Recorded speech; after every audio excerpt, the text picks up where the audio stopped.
do we go at red and stop at green? Well, that's when you eat a watermelon. But have you ever thought why the traffic signals are colored the way they are colored? The instant response would be, perhaps that's because red indicates danger and green safety. But then, how about yellow? What do you think could be the real reason? Well, that's what we're going to find out in this video. Just suppose that you were to select the colors for the traffic signals. What factors should you be considering? Well, the main focus should be on the high visibility of colors, as this is a very important point for the drivers. And this could be due to their visibility from a distance or visibility during extreme weather conditions. Well, in such a case, the most important signal that must be visible is the stop signal. So, which color should we choose for stop? Now look at this. This is a spectrum chart of visible light. Which colors do you think are the most visible here? You'd probably say the ones in the center, isn't it? The human eye is most sensitive to the color green, followed by yellow and blue. So then, should it not be green on our stop signal? Nay, don't conclude so fast. We should also take into account the background picture.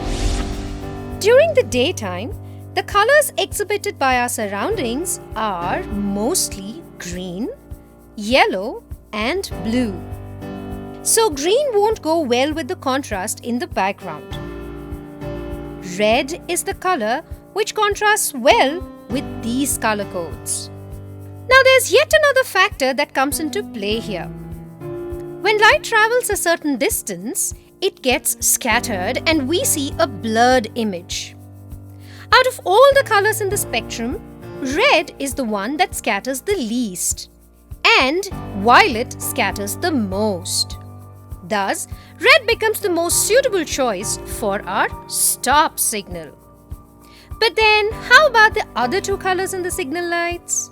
Now, these colors are required when we are close to the traffic signal, and so the factors of visibility and scattering don't come into the fore.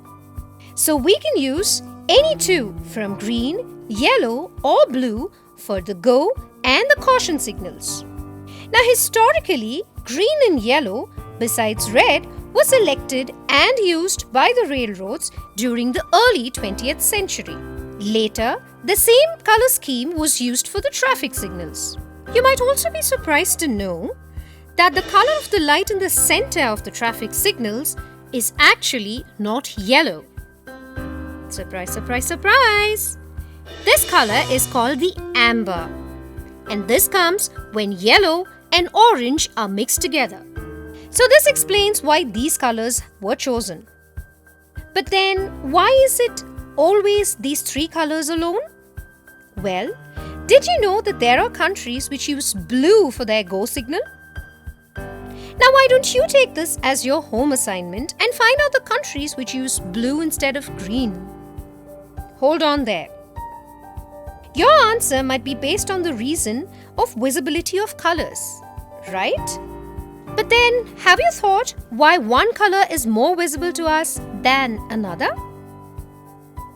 What do you think? Well, the answer is, it all depends on our eyes. And why might it depend on our eyes? The cells in our eyes are similar to those in a camera. We know that depending on its hardware and software, the kind of image we see differs from camera to camera. Similarly, how we see things in real life differs from person to person. A person with a normal vision may look at things like this. But then, a person with color blindness, that is, a person who cannot differentiate red or green colors, will look at the same thing like this. So basically, as you see, it is our eyes which determine the way we see things and how we see things.